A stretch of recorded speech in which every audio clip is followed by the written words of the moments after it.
पहुंचे। वहां उन्हें दिखा कि उनके सामने का नजारा पूरी तरह बदल चुका था। जहां एक पल पहले पत्थर ही पत्थर दिख रहे थे, वहीं इस वक्त एक बहुत बड़ी जगह पर ढेर सारी इमारतें और मीनारें नजर आने लगी। वो दरअसल एक बहुत बड़ा टापू था, जिसके बीचों बीच था एक शानदार महल। उस महल के चारों ओर हवा के तूफान दिख रहे थे, जो तेजी से गरजते हुए किसी की भी धड़कनें बढ़ा देते। उस शानदार महल को देखकर ध्रुवांश ने कुछ सोचते हुए कहा, यही है असली वायु किला। इसका मतलब वो नक्शा सही जगह बता रहा है। ये कहते ही वो चैन की सांस लेने लगा, क्योंकि वो जिस नक्शे को मानकर यहाँ तक आया था, अगर वो गलत साबित होता तो ध्रुवांश और उसके दोस्तों का सफर बेहद मुश्किल हो जाता।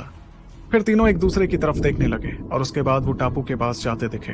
तभी पक्षिका ने उस टापू पर बनी सभी इमारतों को देखते हुए कहा, ताज्जुब की बात है कि हजारों साल बाद भी इलाका खंडरों से नहीं भरा है, बल्कि यहाँ की इमारतें तो आज भी उतनी शानदार दिख रही हैं जितनी सैकड़ों साल पहले रही होंगी। क्या इतने सालों में भी यहाँ पर कुछ नहीं बदला होगा? मगर थोड़ा और आगे जाते ही तीनों को कुछ ऐसा महसूस होने लगा, जिसके चलते उन्हें कुछ गड़बड़ लगी। जैसे उन्हें रास्ते में काफी सारे कंकाल दिखे जो आसमान की तरफ ही देख रहे थे। ध्रुवांश ने भी आसमान की तरफ देखा और आंख भरते हुए कहा, अंधेरे के शैतान जरूर आसमान से यहाँ आए होंगे और यहाँ आते इन योद्धाओं को खत्म करने में कामयाब हुए। इतने में माला ने भी धीमी आवाज में कहा, मैंने सुना था कि एक बहुत ही ताकतवर दुरात्मा बादशाह था, जिसने हमारी दुनिया में आकर यहाँ बहुत सी जिंदगियां खत्म की थी।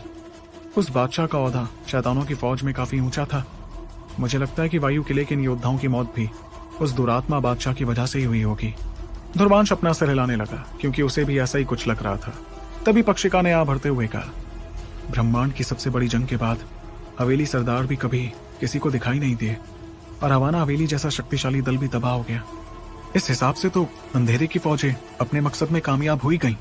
इतने में माला ने अपनी बात आगे कही, दुरात्मा बादशाह भी कोई मामूली शैतान नहीं था।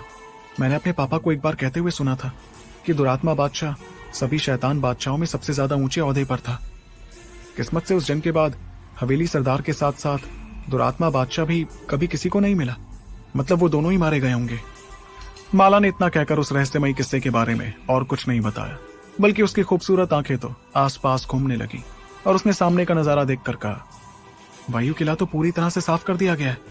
इसका मतलब इस जगह का किला मालिक भी मारा गया होगा। ऐसे में इनका प्रण हासिल करना ज्यादा मुश्किल नहीं होना चाहिए। लेकिन अंधेरे की शक्तियां बड़ी शातिर होती हैं और कब किसके शरीर में घुसकर किसके दिमाग को पागल कर दें, ये कोई नहीं समझ पाता। उसके बाद वो इंसान भी शैतान में बदल जाएगा। इसलिए मैं उम्मीद करती हूँ कि कहीं किला मालिक का कोई ऐसा आत्मांश ना बचा हो जो शैतान में बदल गया हो, वरना ये बहुत बड़ी बदकिस्मती होगी। तभी ध्रुवांश ने सामने की तरफ नजरें की और तूफानों से घिरे